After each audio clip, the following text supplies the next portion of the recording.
Moscow, Russian President Vladimir Putin said on Wednesday that Russia would not prevent its athletes from competing at the 2018 Pyeongchang Winter Olympics if they wanted to, damping down calls from some Russians for a boycott of the Games. The IOC on Tuesday banned the Russian team from the Olympics after evidence emerged of an unprecedented systematic manipulation of the anti-doping system, but left the door open for some Russians to compete as neutrals if they demonstrate they have a doping-free background.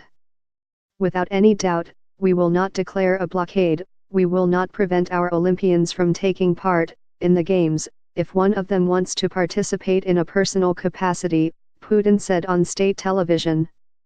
In his first comments since the ban, Putin took aim at Grigory Rodchenkov, the former head of Moscow's anti-doping laboratory whose allegations of state-sponsored doping and a cover-up at the Sochi 2014 Winter Olympics triggered investigations that ultimately led to the IOC decision.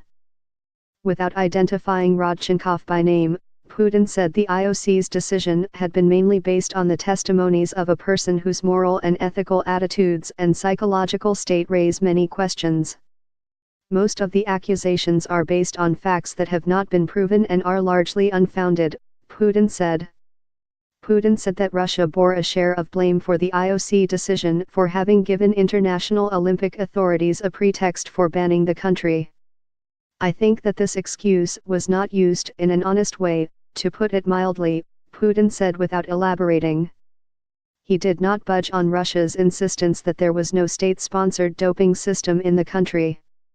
Why are our Olympians being banned from competing under the Russian flag and national symbols, if there is no state support for doping? Then punish those who are guilty, Putin said. Putin, who announced on Wednesday he would run in a Russian presidential election next year, said he had not instructed officials to deliver victory for the Russian team at the Sochi Games. The Kremlin leader said a final decision on Russia's stance regarding the IOC ban would be made at a meeting of Russian Olympic authorities in the coming days. Russian authorities have vehemently denied any state support for doping and have pledged to cooperate with international sports authorities to counter the use of banned performance-enhancing drugs. In the weeks ahead of Tuesday's IOC decision, more than 20 Russian athletes who competed at the 2014 Sochi Games were banned for life from the Olympics for having allegedly violated anti-doping rules. Russia's Athletics Federation, Paralympic Committee and Anti-Doping Agency RUSADA remain suspended over doping scandals. Reporting by Jack Stubbs, writing by Gabrielle Tetrault Farber, editing by Christian Lowe.